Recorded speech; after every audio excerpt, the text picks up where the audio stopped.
I need business cards. I need business cards. What every realtor says as soon as they get in, because what do they want to do with those? Is go hand them out to everybody and their mom, all of the local people that they know, and go to these networking events so they can meet a bunch of people to help them do business, right? Is that the way you actually do business? Is that the way you actually network?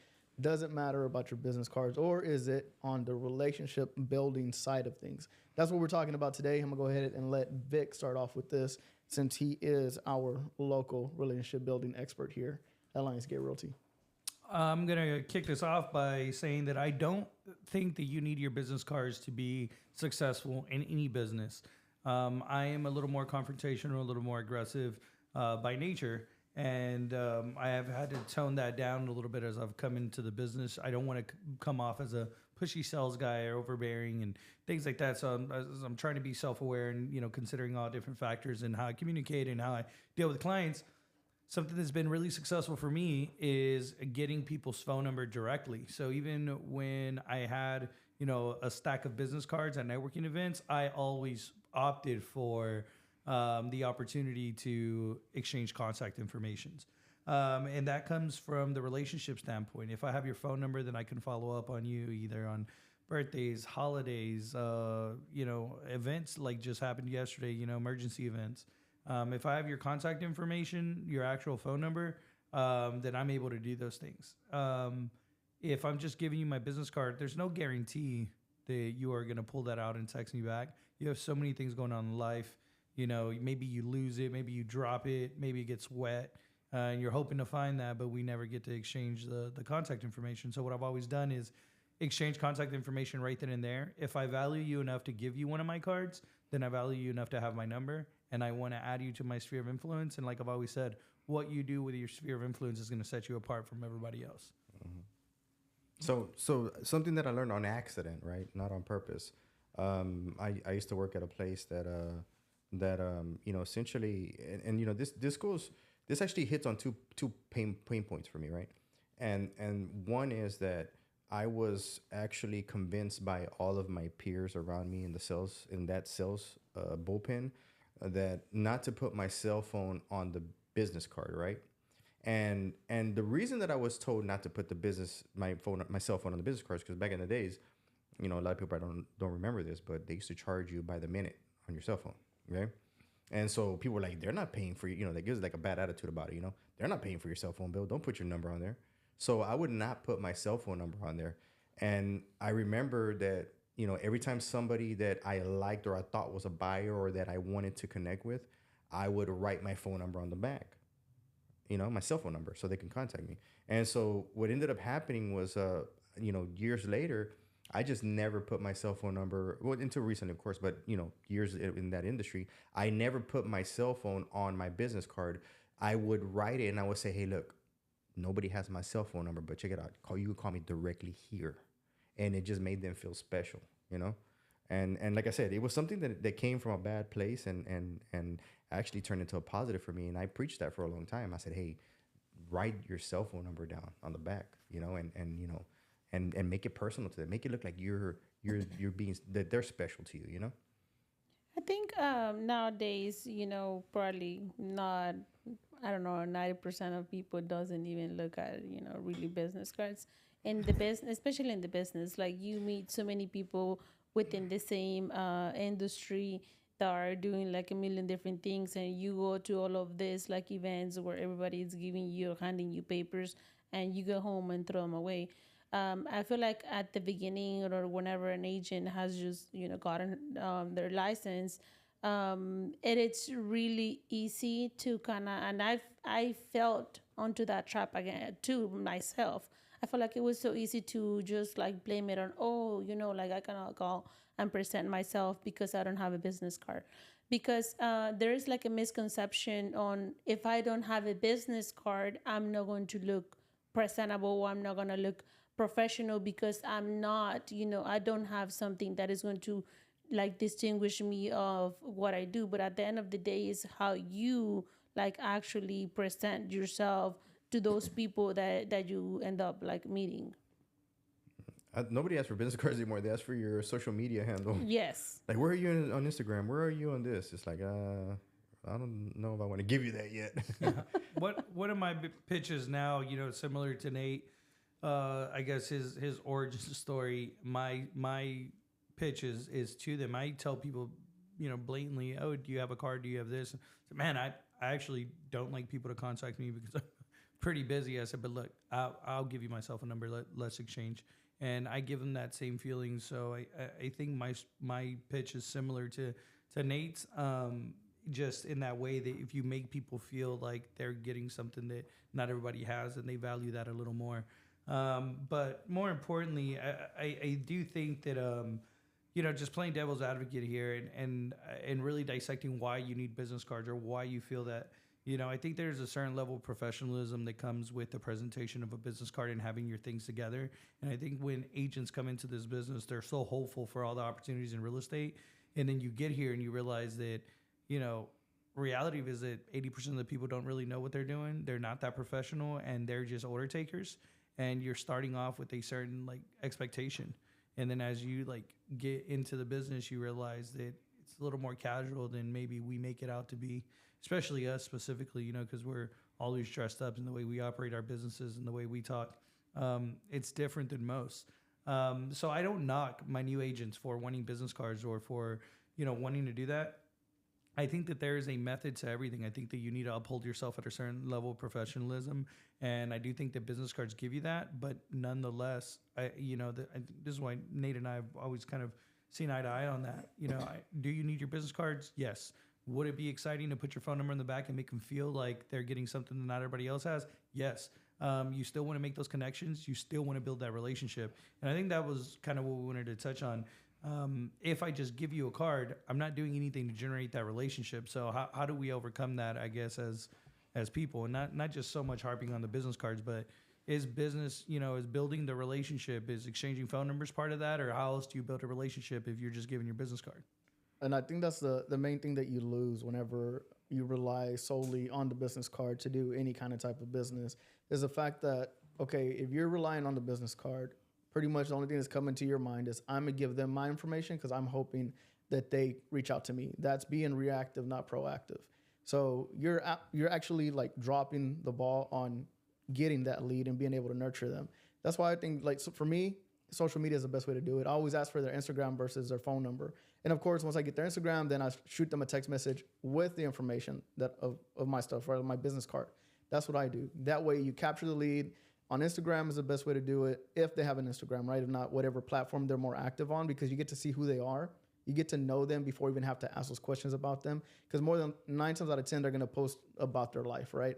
Even if it's not in their post, they're going to share it on their stories.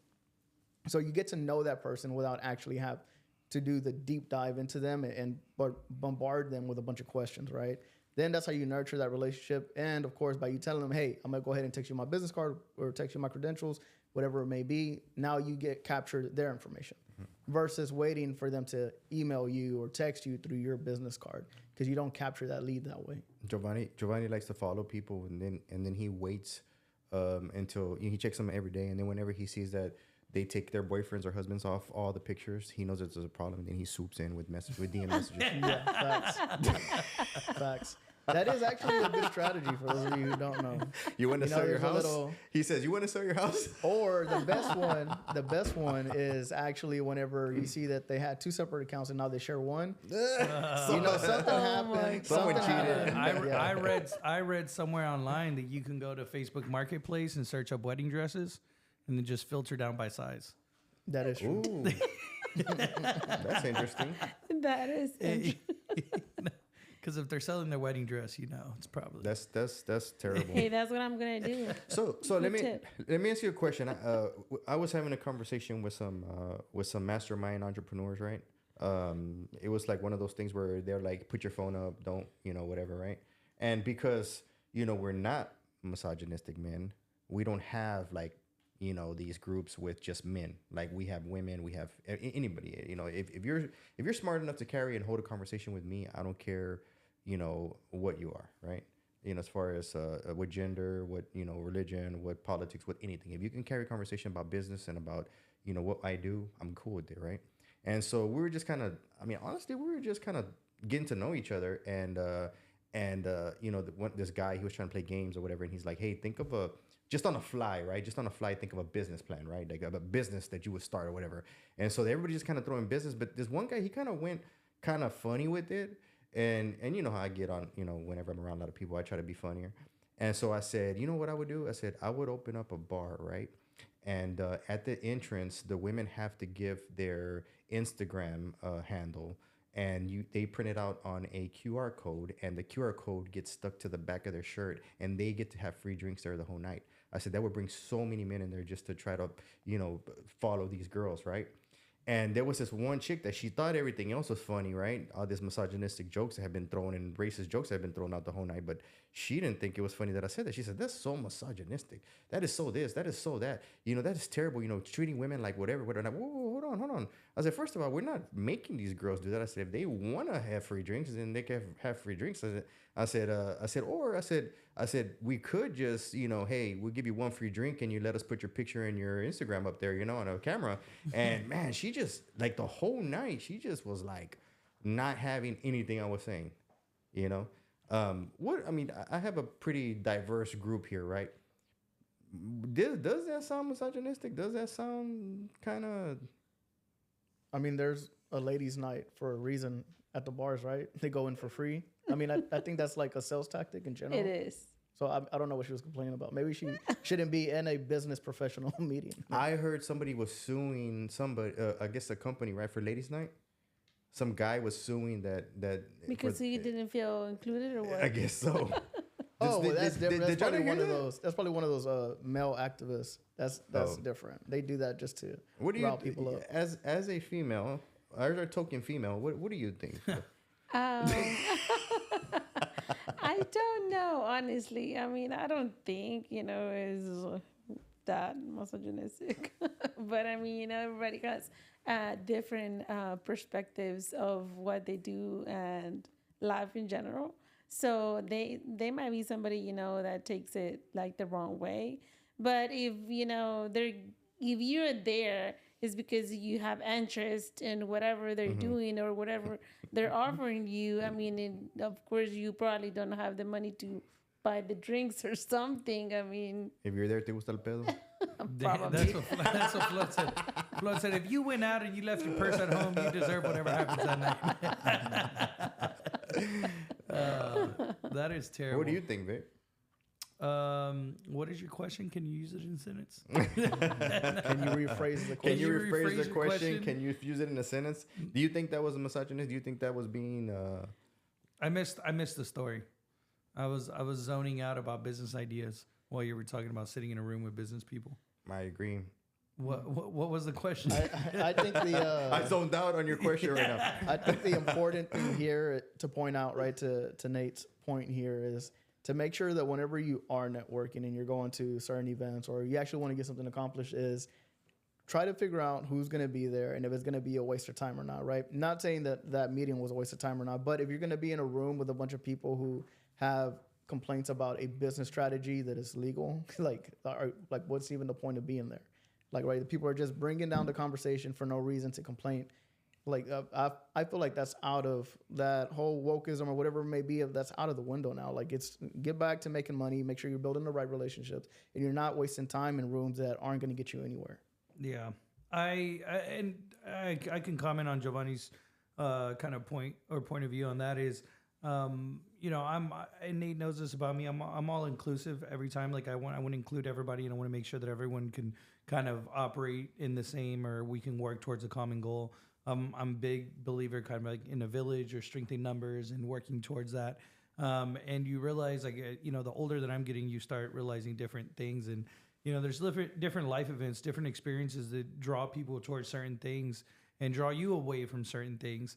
And not everyone's going to have your same mentality. For me, it was a difficult thing to, I guess, digest, considering I grew up with like a great like diversity with, different schools that I went to, and I felt like everyone had general idea of how you wanted to be. But then, you start making $50,000 a year, and you're like, deport them all. No, you just yeah, your mind just your mind just kind of starts shifting into a different thought process, and you can't fault people for who they are, for the values that they believe and what they stand on.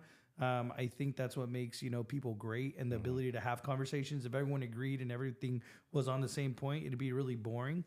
And I just, on that point is you got to know who you're doing business with and what rooms you're going into, and make sure that you're not wasting your time. I've been in rooms with people that I respected, and once I go to their companies or I see what they're doing, and I'm just like, oh man, Don't respect more.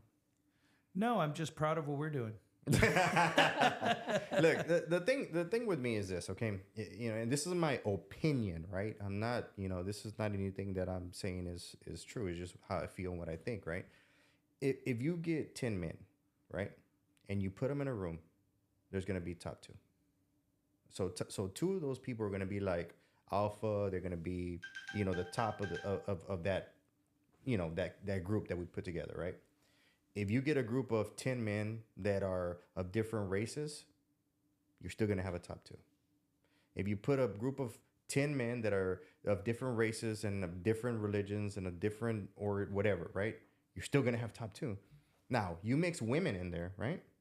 If you have a group of men and a group of women, you're still going to have a top two, right? Who becomes that top two, right, has nothing to do with any of that. Gender, religion, anything. It's always going to be a top two. And in my opinion, I feel like whenever women put together this only women's group, only women's empowerment, only this because men are so, I guess men hold them back, right? I feel like they leave out they leave out a lot of talent. They leave out a lot of talent by doing that. And not just that, whenever, and not just women, men too. Men used to do this. Men used to leave women out. It was just the men's group and the men's clubs and the men's this and real men's club, not the men's club you guys know. I'm talking about like there was actually like social clubs for just men, right? I think there's still some active, like in New York, right? And when they excluded women, it was just a bunch of men, doing their own thing, and they left out a lot of talent. The men's clubs I go to include a lot of women. I knew you were gonna start. There's with a that. lot of talent. I knew you were gonna start with that. All right, so there's a lot of talent. let's get back to my subject. So the thing is this: there's it's proof of concept, right? Mm-hmm. We already had the men's clubs all these years of just men doing what men do without excluding women, right? And it didn't go well for society, for the country, for anybody, right? So now it's almost like a reverse role. Now all the women are like, no, the men run everything. So we have to start our own freaking, women's only clubs and whatever. And we're gonna help each other out.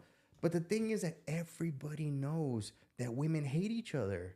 So it's like, it's fake, it's like, okay, like what are y'all helping each other do? Just back each other up, which was, nonsense. I mean, is there really like some woman? And I'm asking this as it's a real question. What woman real estate group or woman empowerment team or woman organization, right, has really come together, right, and they've just revolutionized, womanhood or an industry, even an industry at least, Like who has done that? Like I'm asking that question. I think you probably know. I think the women firefighters in California are doing great. I'm sure. But so are the men. What does that got to do? What's that got to do with what we're saying, bro? We're gonna go there or what? No. It's a true question. I mean, I'm asking seriously. I don't know I feel like when they do that, they leave out some real talent.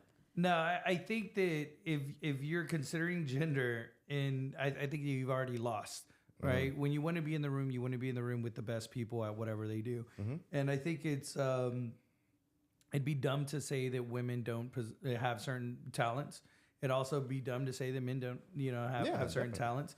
And I think it's not, as long as you acknowledge the strengths and you're using people, or you guys are operating together in a way that's pushing things forward, then I don't think gender needs to be a factor. And I do feel that like those system those, but I think just in general those programs or whatever you do, those groups, they all come from people feeling like they're unheard, like they're not having the right to speak. But if you're here, like here at Lions K Realty, women do have the right to speak. We give them a voice. They give us a voice. We help each other out. So if you're with the right people, you don't have to fight for a voice. You don't have to carve out your own space. Exactly. The space is already there. Yes. And I do think that in other industries or maybe other brokerages or maybe other opportunities, they don't have the opportunity to kind of speak in their way. So they have to create and carve out their own space.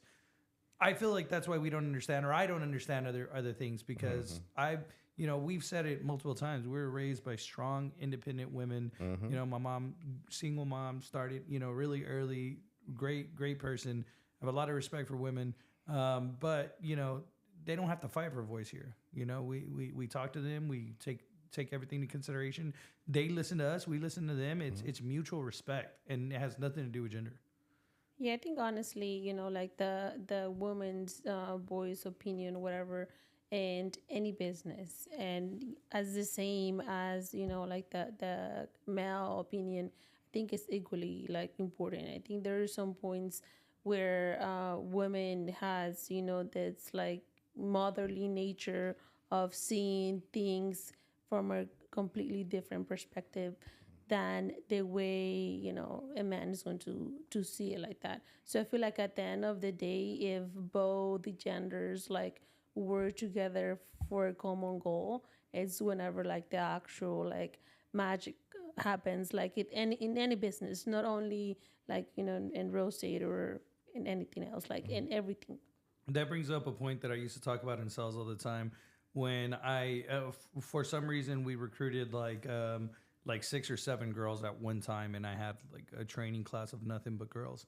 And one of the things that I kept having to bring up, because they just couldn't wrap their minds around chasing down a client. Their whole thing was, I don't want to be too pushy, or I don't want to text them too much, or I don't want to put yourself out, like whatever they were wanting to do. And that is, I feel, a psychological difference between male and female. Men are kind of used to pursuing, and women are kind of used to being pursued. So when you're considering, when you're taking gender away from it, you're just talking about sales. Now you're hunting, right? Yeah. Now you're looking. So now you have to track. Now you have to find. Now you need to go. And it's a different when you're used to being found, and how you play kind of that game. And that's just a mental difference. So I'm constantly having to talk to the girls about making sure that they're not, being standoffish, or not engaging in conversation, or acting a certain way, because this is not relationships. This is not this is sales, right? And you have to build the relationships. You have to have communication. You have to be interested, and that was something that we went back and forth on kind of a couple times. And that is my number one pitch to women, salespeople all the time is, as you're just starting, the faster you realize that now you are hunting and not being hunted, women do great in this business. Women do great in sales. I think honestly, so too. one of the reasons why women do great, especially like in real estate, is because the way we see like a relationship is, or the way we nature like a relationship is completely different, than a guy's perspective. Because a guy, like Vick was saying, straight to the point, like, hey, we're gonna make this sale quick, we're gonna make it today. And women, we're sometimes, depending on like the client, like not as pushy, but we make sure that we're like right there, like checking on the client, like, oh, hey, like storm just happened, like, are you guys okay? And a lot of times guys tend not to do that, in the business, because I mean, you're just like going like with everything like so fast forward. So sales is problem solving, okay, and that's why sales, to men is always Shark Tank. Let's do this. Let's get it. We're problem solving. We're fixing it. Even if we don't fix it, if we feel like we fixed it, we're satisfied with it. As long as we closed it. And women are different in the problem solving. They're more understanding. They're more caring. So, like I said, there's a salesperson for everybody, and that's why there's no, like I you can never say, oh, that person is good for sales and that person is not, because everybody brings different things to the table. It's all about persistence. It's all about hard work. It's all about just getting to know your craft. But something I do want to clarify, okay, is I do not hate women's teams. Okay, I get a lot of hate on Instagram from women that say, they get mad and they're saying that I'm hating on women's teams. I'm not hating on women's teams.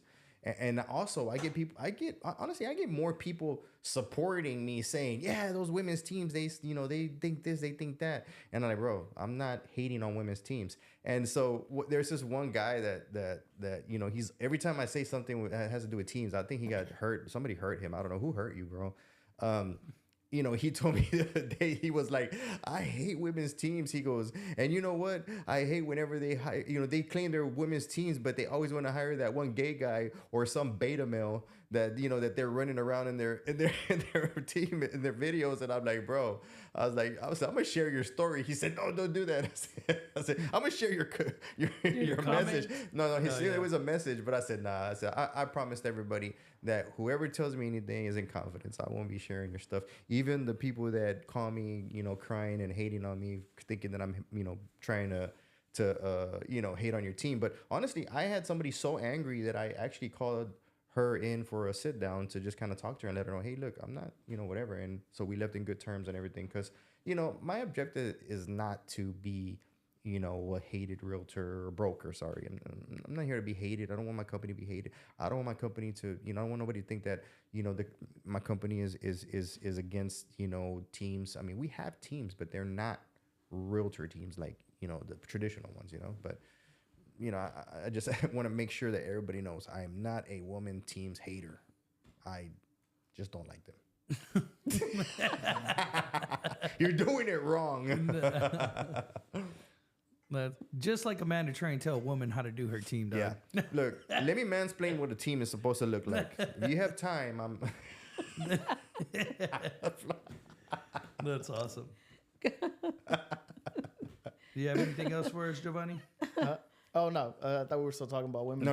We're done. No, we're done? Okay. We're done. Well, I don't really have much to say on that. Whenever... He has a women's team. Huh? What? I don't think about them, so I don't know.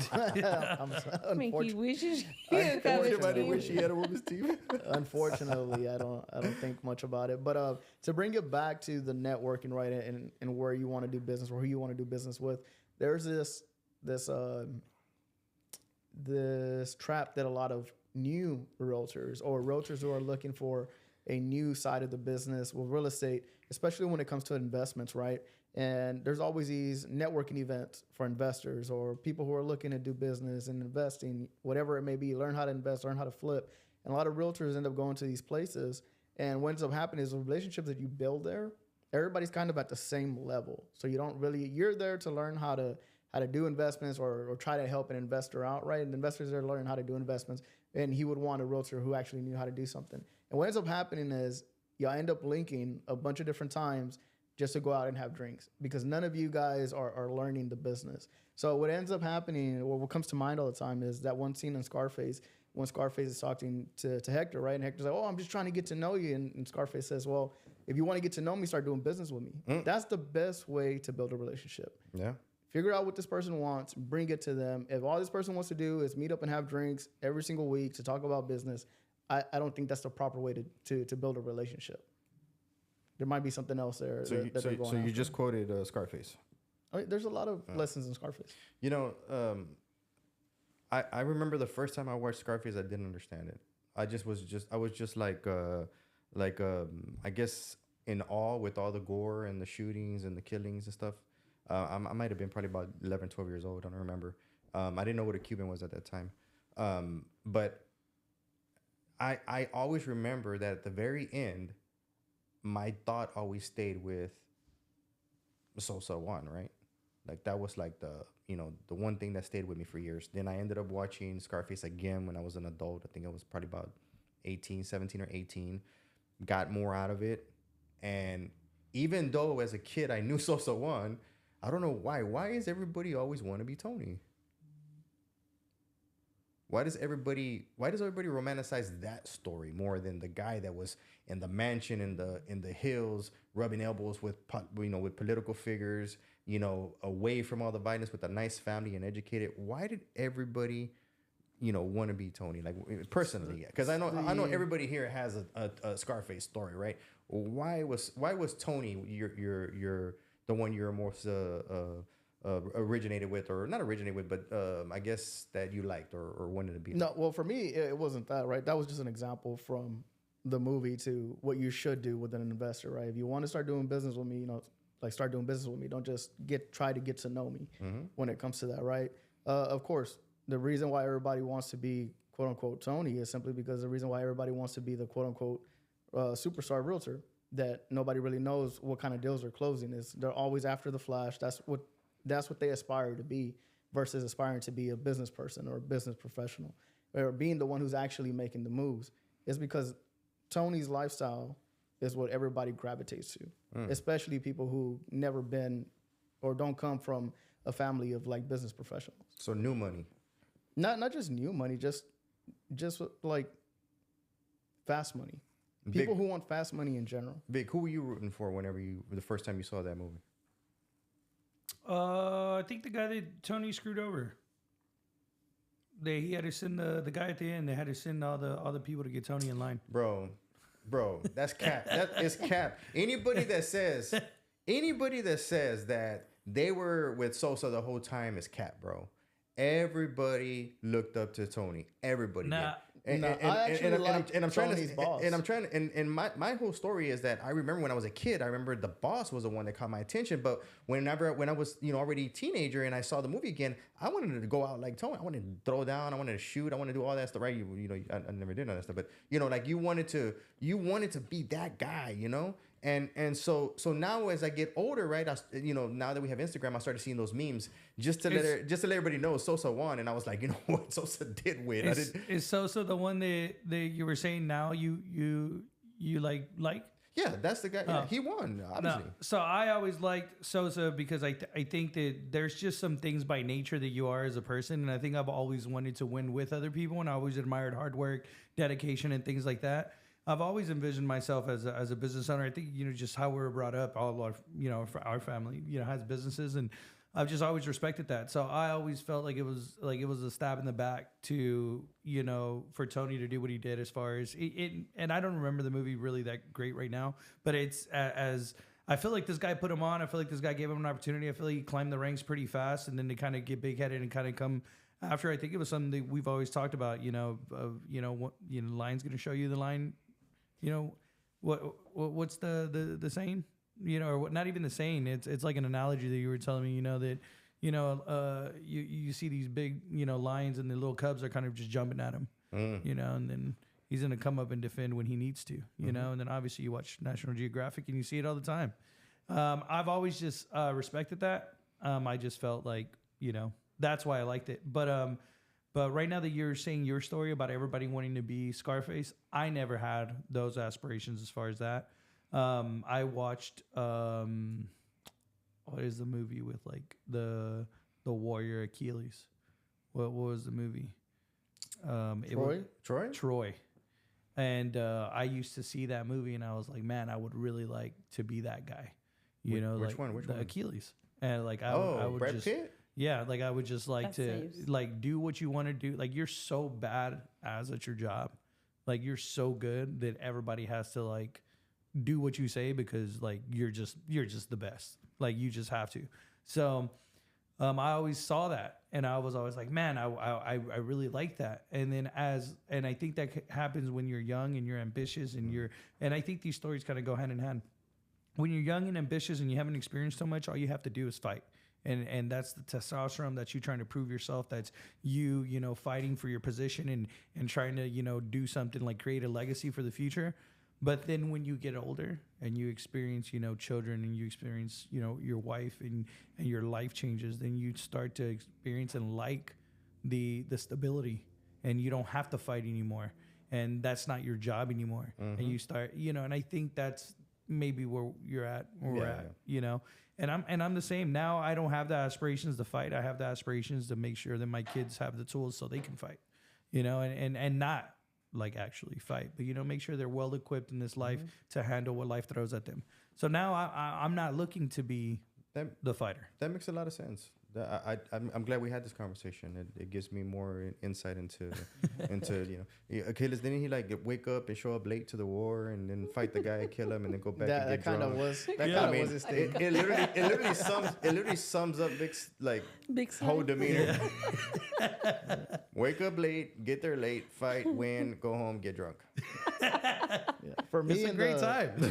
For me in the movie Scarface, I've always liked Frank. Like I thought that was like super I'm gonna terrible. go You home see, and watch Scarface. I watch that movie at least like to 3 times a year. What I happened to love that Frank movie. is actually something that I see happening to Jovani. I like Frank 'cause he had Jovani a is Frank. system. That was the beta male that had all the had the Come connects. on, hold on. You know, and he got. How is that? How you is just, that a beta? Look, you got to be careful, bro, because if a Tony joins this company, All right, bro, he's gonna look, try I'm to not, take you I'm down. not. Venga, taco. Well, first of all, the problem with He had a Frank was Mercedes-Benz. he was trying to be a businessman in a world that doesn't respect businessmen. That's true. It respects. He was the trying most to be aggressive. Sosa before he was Sosa. He was trying to. No, No, he no, was no. trying He to was be. trying- He was the most aggressive. He wasn't aggressive enough You in a can't stra- business where you're supposed to be aggressive. You can't straddle both sides.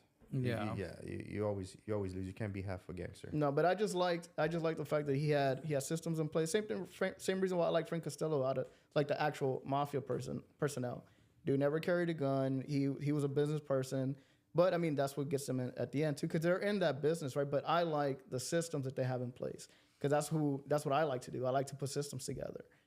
That's just the way that I see myself. So that was like in the Scarface movie for me, it was Frank. I liked what he was doing.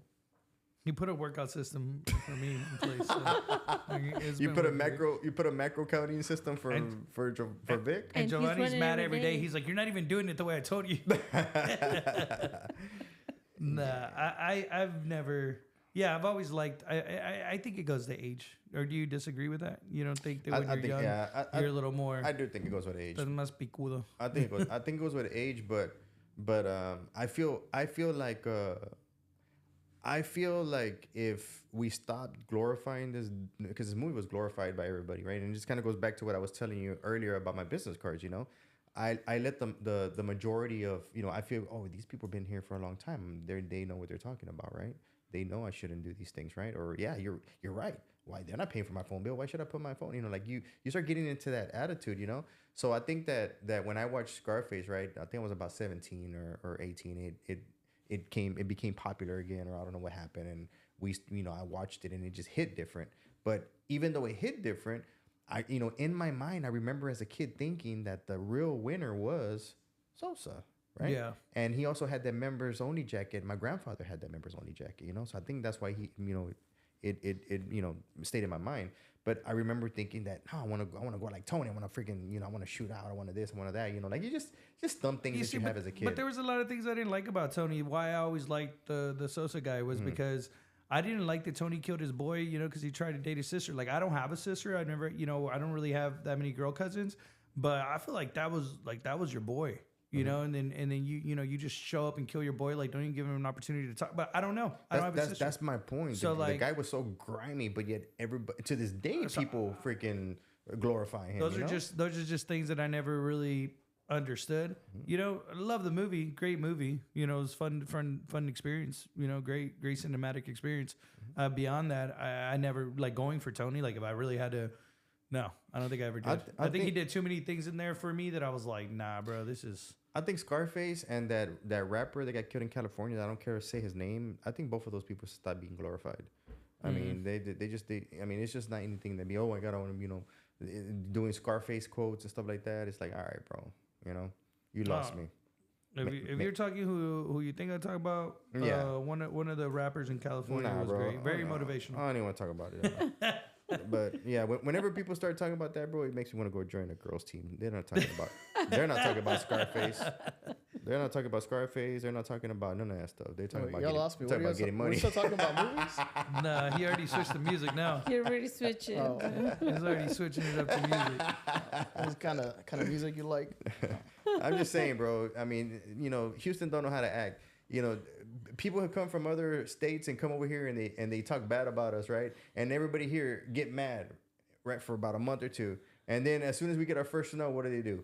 Go and show why people made fun of us. I mean, come on, dude. People was recording music videos. but I feel like that's Houston in general. Like, And there it goes. And there's always some Houstonian to defend it. Some Houstonian says, that's Houston. That's how we are. We like to Houston. We like to have rims hanging, 7 feet away from our car. Hey, if you don't like it, move.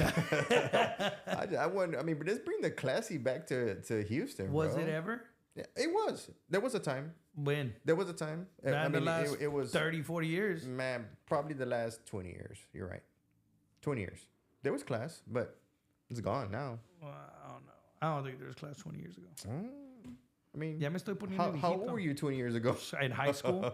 There it goes. It wasn't I bad. mean, I mean, I guess. it wasn't classy then, I'll tell you that. So, what did you think of Houston the first time you came? That it was so ugly. Yeah, that's what I'm saying. Well, no, I mean, I was 13 years old. I came to Corpus. No. I was 13. We came to my brother's wedding. I was still living in Mexico, and my brother married a girl from here, from Houston, and I don't know. We ended up, my uncle lives here, so we stay at my uncle's house, and I really thought it was really ugly because I used to go to Dallas all the time whenever I was like little, like never like really come to Houston until that time, and I thought that it was really ugly. And Dallas is pretty. I thought it was better. I mean, it looked. Big thinks Dallas is pretty too.